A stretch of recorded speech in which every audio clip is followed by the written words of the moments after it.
caractéristiques de l'Église, après une communauté qui vit l'évangile qu'elle a reçu, après une communauté aimante et une communauté unie, l'Église est l'habitation de Dieu.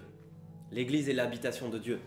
C'est ce que l'on voit dans le verset 4 qu'on a déjà décrit la dernière fois concernant l'Église.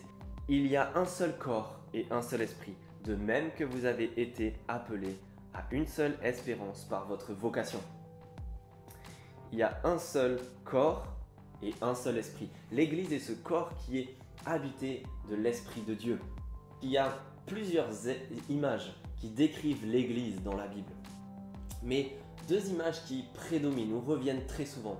Et celle du corps qu'on a ici, un corps qui est habité par l'Esprit de Dieu, un corps composé de plusieurs membres mais qui est uni. Et l'image de l'habitation.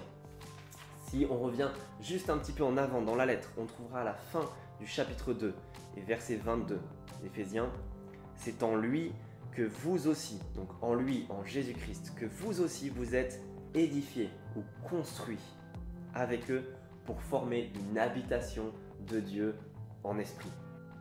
Voilà notre image, celle d'un bâtiment, d'un monument, d'une construction. L'Église est ce bâtiment, ce monument où Dieu habite.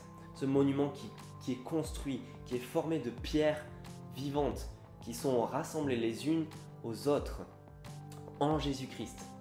Et dans laquelle, dans cette habitation dans laquelle Dieu habite par son esprit. Une implication majeure de cela, l'Église appartient à Dieu. Si l'Église est l'habitation de Dieu, c'est lui qui dispose de sa maison comme il le veut. Si l'Église est son corps, c'est lui qui en fait ce qu'il veut, et pas nous.